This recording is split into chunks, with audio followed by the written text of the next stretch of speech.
Tuesday, 11th February 2020. Early morning. Outside a primary school in Greater Manchester, parents were dropping off their children as normal. On the pavement nearby, something was spotted that didn't belong there. It recovered quickly, before most people even noticed. At first, it looked like a careless mistake, but it wasn't. What followed would expose criminal activity hidden behind a warrant card. Attention turned to someone who already knew how police investigations worked and how to stay hidden from them. Then months earlier, Saturday, 19th October 2019. At a house in Milton Keynes, a private birthday party was underway. Within minutes, police were receiving reports of a serious incident. When officers arrived, two 17-year-old boys had been stabbed. One died at the scene, the other would later die in hospital. At first, it appeared to be a targeted attack. Those responsible were gone. The reasons were unclear. The consequences would be permanent. On the surface, these two moments had nothing in common.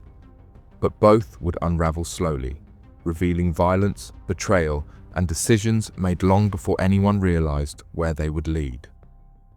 This is the story of Andrew Talbot, and how a separate chain of events ended in one of the most devastating double murders in recent years. Welcome to UK Crime Documentaries. Let's get straight into the case.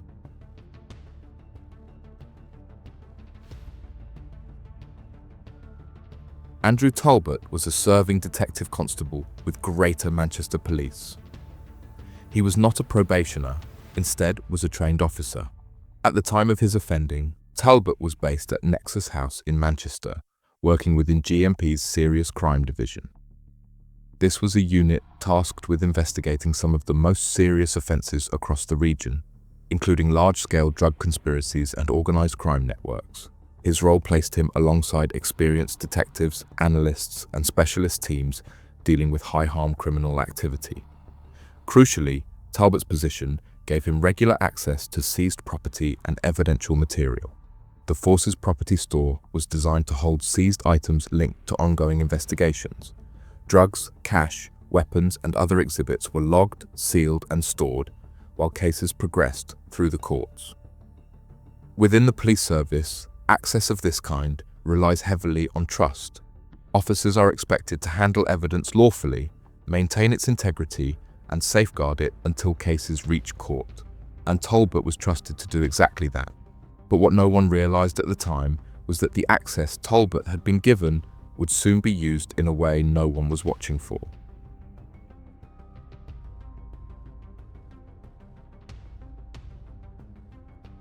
Between 2019 and early 2020, records later showed Talbot accessed the GMP property store more than 30 times. On paper, there was nothing immediately suspicious about an officer entering the store as part of his duties. Each visit appeared routine, and surprisingly, no colleague challenged his movements. What was missing was effective oversight. Rather than removing entire packages, which might have drawn attention, he interfered with sealed evidence bags. He tore them open, removed quantities of cocaine, and resealed or returned the packaging. The drugs were concealed on his person, hidden inside his clothing as he left the building. Each theft was small enough to avoid immediate detection, but together they formed a pattern. Over time, Talbot was systematically siphoning cocaine from police evidence, taking drugs already seized from organised crime groups and reintroducing them back into circulation. At that stage, no one knew it was happening. The property store logs showed nothing more than a trusted officer doing his job, and that was exactly what allowed it to continue.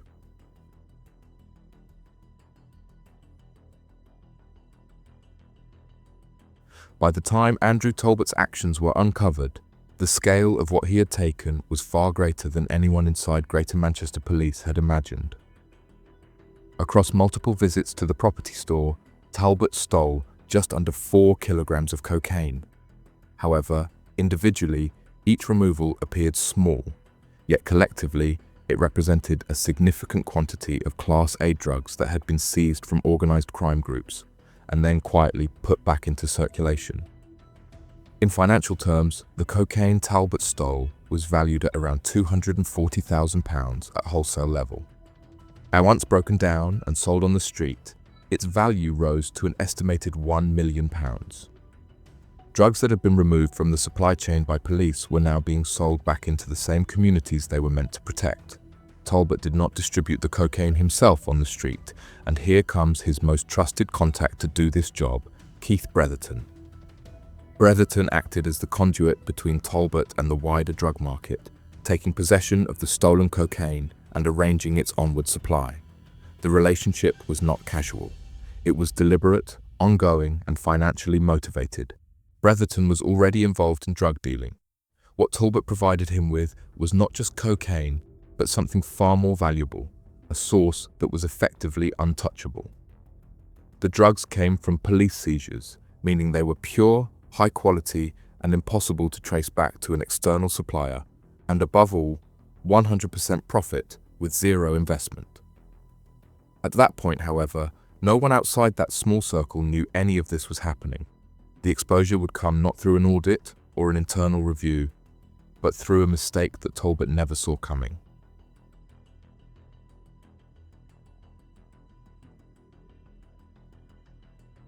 On 13th of February 2020, Talbot was outside his daughter's primary school in Greater Manchester.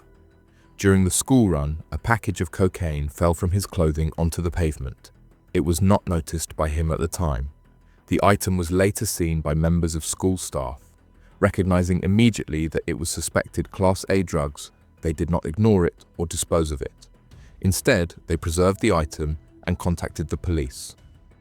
CCTV cameras in the area had captured Talbot at the location around the time the cocaine was dropped. Staff were able to identify him, not as a stranger, but as a familiar face connected to the school. What had initially appeared to be a random discovery quickly became something far more serious. Once the circumstances were assessed, the matter was passed to Greater Manchester Police's Counter-Corruption Unit. The involvement of a serving police officer changed the nature of the investigation entirely. That single moment outside the school exposed a chain of events that stretched back months. Investigators began examining Talbot's movements, his access records, and his professional responsibilities. What they found would raise serious questions about how long the offending had been going on, and how it had remained undetected. Without that mistake, Talbot's activities may have continued unnoticed. From that point on, Talbot was no longer operating unnoticed inside the system.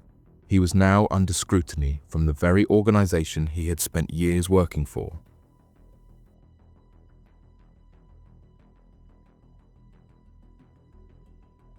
On 17 February 2020, just days after the discovery outside the school, Andrew Talbot was arrested at his place of work. Officers attended Nexus House, the same building where Talbot had been carrying out his duties as a detective constable. He was arrested on suspicion of drug offences and taken into custody. At the time of his arrest, Talbot was searched, and cocaine was found concealed on his person. A very proof of his criminal role in the whole stolen drug operation. Following his arrest, Talbot's vehicle was searched. Inside, officers found a quantity of snapbags commonly used for drug supply, along with paperwork and a Sainsbury's carrier bag. And that is still not the end of the story. Police then searched Talbot's home address in Lee. What they found there widened the scope of the investigation further. Officers recovered ammunition, drug paraphernalia, and additional items of evidential interest. The presence of ammunition raised further questions about Talbot's activities at associations while serving as a police officer. Digital evidence quickly became a key focus.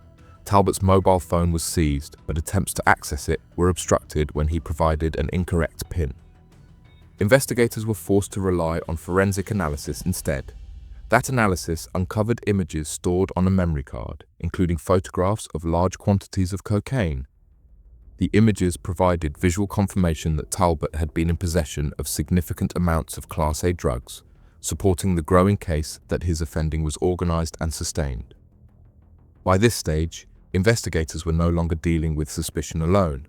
They had physical evidence, digital material, and seized drugs, all pointing towards serious criminality carried out by a serving detective. And with the evidence mounting, attention turned to how far Talbot had gone and who else he had involved.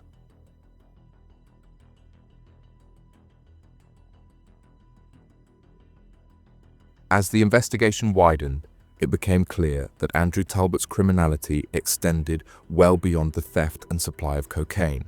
Talbot had repeatedly misused police computer systems, accessing confidential intelligence for purposes that had nothing to do with legitimate policing. These systems were designed to support investigations and protect the public, but Talbot used them to benefit himself and others involved in criminal activity. One of the most serious examples involved his relationship with Keith Bretherton. Talbot carried out intelligence checks to help Bretherton locate individuals connected to a drug debt of around £20,000. This was not casual curiosity. The searches were deliberate and targeted, providing information that could be used to pressure or intimidate others within the drug supply chain. This was an abuse of authority, using the fear associated with policing to support criminal enforcement rather than prevent it. The investigation also uncovered evidence that Talbot had interfered with lawful oversight mechanisms. He committed offences under the Regulation of Investigatory Powers Act by unlawfully accessing communications data.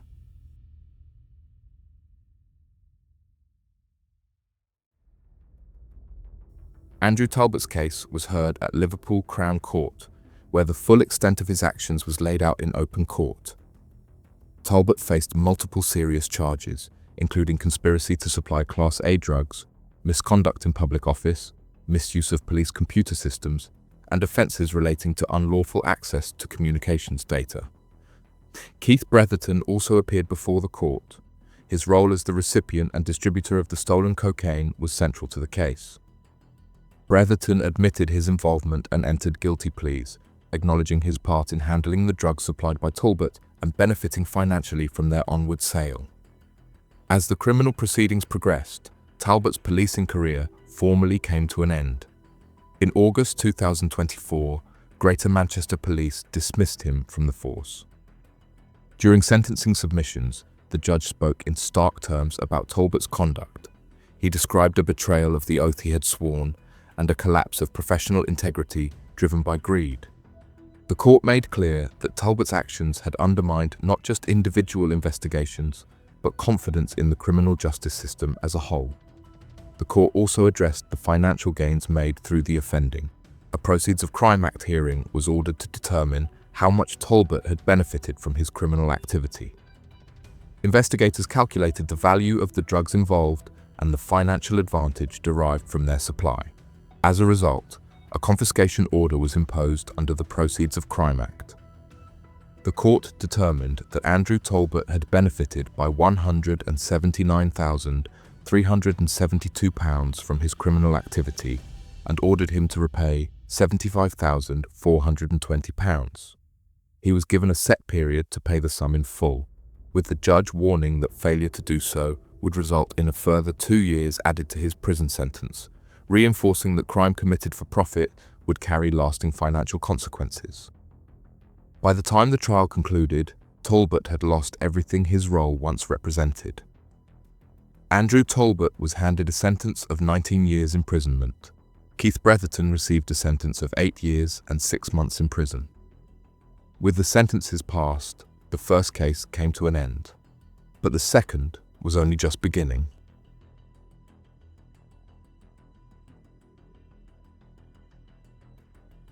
Dom Answer and Ben Gillam Rice had known each other for almost their entire lives. They first met at school when they were 4 years old, and from that point on, they grew up side by side.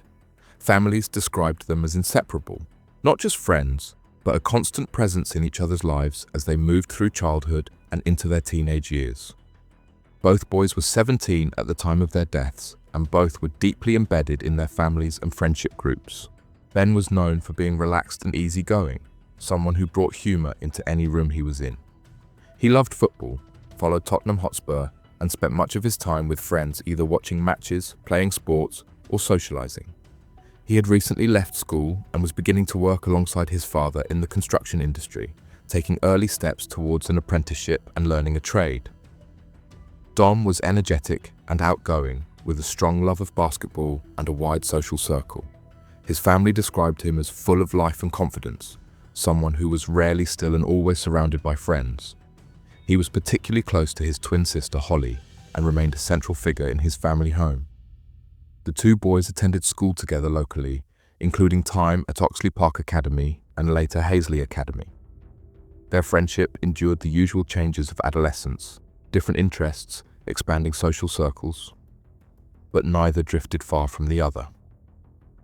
By the time they were teenagers, they were still attending events together, and on the night of the party in Emerson Valley, neither family believed their sons were walking into danger. The gathering that brought Dom Ansar and Ben Gillam Rice to Archford Croft was a private 17th birthday party held at a house in the Emerson Valley area of Milton Keynes. It was not an open event. Those inside were friends of the birthday girl, classmates, and people who were known within the same social circles.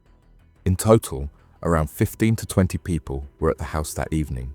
Most were teenagers. A small number were slightly older. Music was playing, people were moving between rooms, and the house had the feel of a typical suburban party.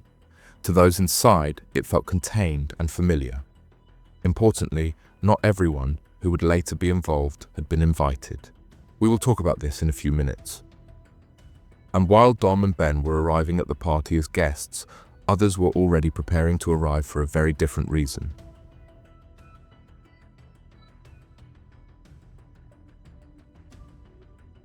Long before the party in Emerson Valley, tensions had been building across parts of Milton Keynes. The conflict centered around two rival groups known to police.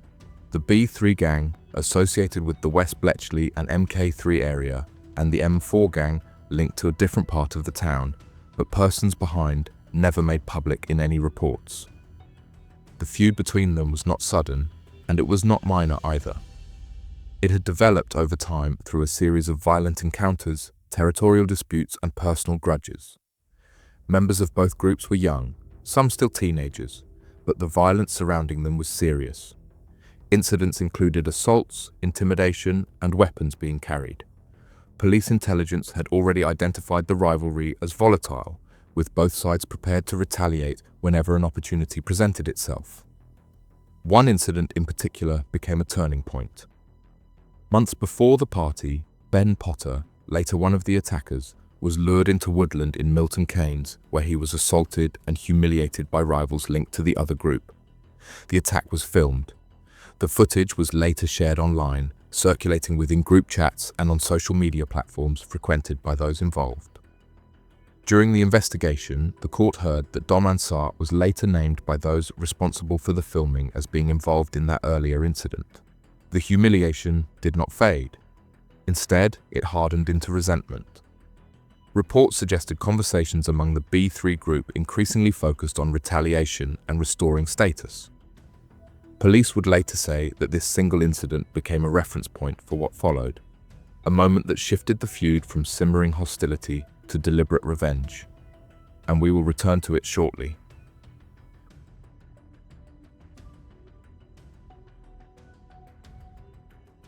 Within a short period, B3 gang's men, named as Charlie Chandler, Clayton Barker, Earl Beavens, Ben Potter, and Jamie Chandler, did not walk to the address, and they did not arrive by chance. It all started when a taxi was arranged to take them from West Bletchley across Milton Keynes and into Emerson Valley. The journey was deliberate. During the journey, preparations were already complete. The group had brought weapons with them, knives and a machete, concealed and ready to be used. Some wore face coverings to hide their identities. These were not items picked up along the way.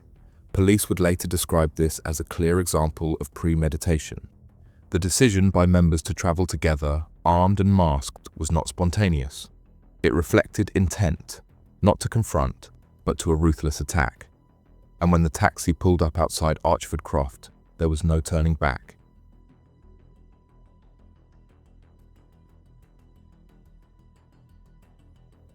Just after midnight on Saturday, the 19th of October 2019, the taxi arrived outside the house on Archford Croft. The group split as soon as they arrived. Most of the attackers moved quickly towards the rear of the property, using the back entrance to gain access. At the same time, one individual positioned himself at the front door.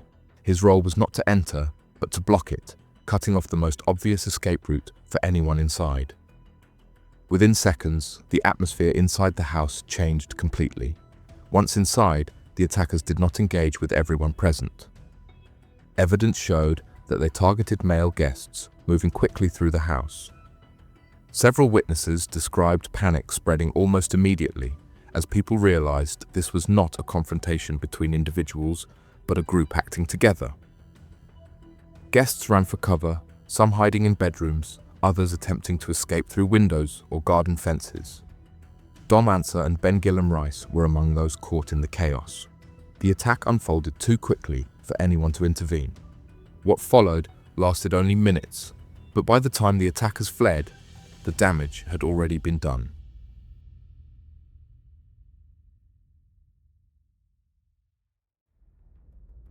As the attackers moved through the property, Ben was confronted in the living room area. There was little time to react. The assault was sudden, targeted, and overwhelming. He was stabbed multiple times. The court later heard that Ben suffered 6 stab wounds, including a fatal injury to his chest. The violence was intense and focused, leaving him critically injured within seconds. Despite the chaos around him, there was no opportunity for meaningful help before the attackers fled. Unlike Ben, Dom Ansar initially managed to escape the house. As the attackers stormed through the property, Dom ran, pushing past other guests and heading outside into the street. For a brief moment, it appeared he might get away. Neighbors would later say they heard shouting and footsteps, followed by screams that carried down the road. But Dom was not left to run. One or more of the attackers chased him into the street. In the darkness, Dom slipped and fell. That moment was catastrophic and provided enough time for killers. He was caught almost immediately and subjected to a sustained and ferocious assault. The injuries Dom suffered were extensive. Medical examination later confirmed 47 separate wounds, many caused by a machete. The attack was described in court as frenzied and prolonged, far beyond what would have been needed to incapacitate him. By the time the attackers fled, Dom was left critically injured on the road. Emergency services were called immediately. Paramedics arrived alongside armed police, but Ben's injuries were catastrophic. He was pronounced dead at the scene, whereas Dom was rushed to hospital under blue lights with doctors working to save his life. His family were contacted and made their way to be with him. Despite emergency surgery and intensive care treatment, his injuries were too severe. Dom Ansar died in hospital later that day, surrounded by his family. Officers described the living room as a scene of extreme violence. Blood was found across the floor and surrounding area, making it immediately clear that this was not a minor altercation, but a sustained and deliberate attack. And as Milton Keynes woke up to the reality of what had happened, police began piecing together the movements, messages, and decisions that led to that night.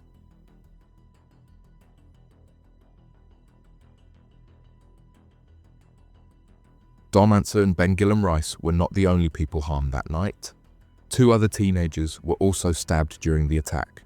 One of them was Ryan Brown, who was inside the house when the attackers forced their way in. He suffered serious injuries but survived. Another 17-year-old boy was also stabbed and left with life-changing physical and psychological trauma. Both required hospital treatment, and both would later give evidence as witnesses to what unfolded inside the house. For those who survived, the violence was sudden and disorientating. Many of the young people at the party had never experienced anything like it, and some believed they were going to die. Neighbors were also drawn into the aftermath. The impact on the local community was immediate. Emerson Valley, a quiet residential area, was sealed off as a major crime scene. Armed officers and forensic teams remained in place for days. What had happened was not just an attack on individuals, but an event that shattered a community's sense of safety. And as the shock settled, detectives faced the urgent task of identifying who had planned the attack and how they had moved through the city without being stopped.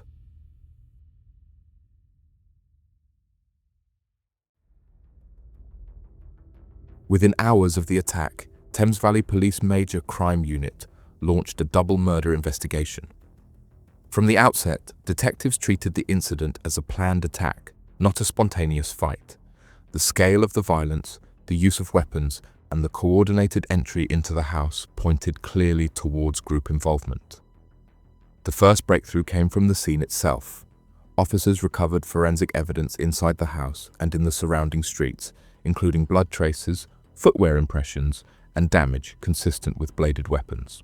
CCTV from nearby roads and residential areas was immediately secured, allowing detectives to trace vehicle movements before and after the attack.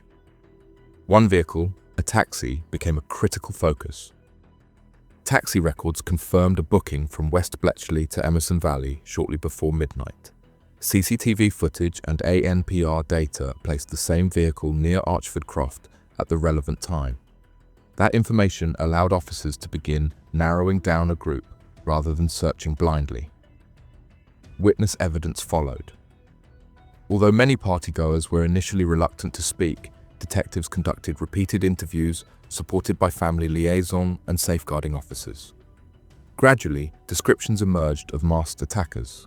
Several witnesses independently described one attacker blocking the front door while others entered from the rear, a detail later supported by CCTV timing. Digital evidence then began to connect names to actions. Mobile phone data placed all 5 members together before the attack and traveled across Milton Keynes at the same time. Cell site analysis supported the taxi route. As the evidence mounted, arrests followed in stages. Some suspects were initially detained and released under investigation, while further evidence was analyzed. Others were rearrested as phone data, CCTV, and witness statements strengthened the case. As reporting restrictions allowed, police publicly named individuals they were seeking, making clear they believed more than one person was responsible. Throughout the investigation, DCS Ian Hunter repeatedly warned that anyone withholding information or assisting suspects could face prosecution. Section 60 stop and search powers were authorized across parts of Milton Keynes to prevent further violence and recover weapons. What followed would shift the case from investigation to accountability, inside a courtroom, where every movement, message, and decision would be examined in detail.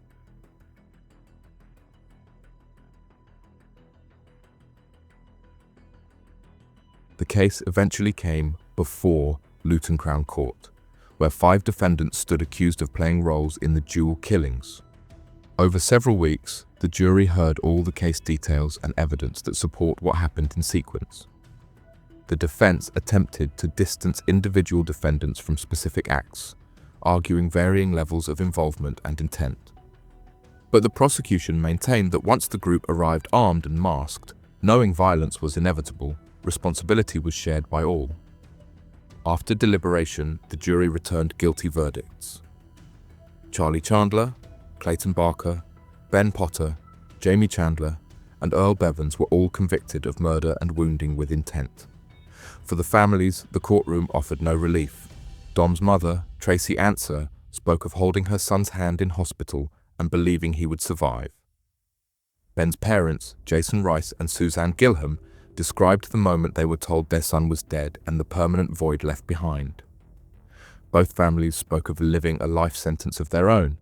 Outside court, they acknowledged that the convictions brought accountability, but not closure.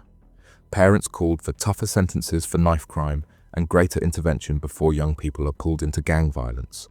Clayton Barker received the longest sentence. Mr. Justice Spencer imposed a life sentence with a minimum term of 28 years. Charlie Chandler was sentenced to life imprisonment with a minimum term of 27 years. Earl Bevans was also given a life sentence with a minimum term of 27 years. Ben Potter was detained for life with a minimum term of 22 years. Jamie Chandler, the youngest of the group, was also detained for life with a minimum term of 22 years. What do you think about the cases and the sentences? Let us know your thoughts in the comments below. We'd love to hear your take. And if you found this breakdown informative, make sure to like the video, subscribe to the channel, and turn on notifications so you don't miss the next episode of UK crime documentaries.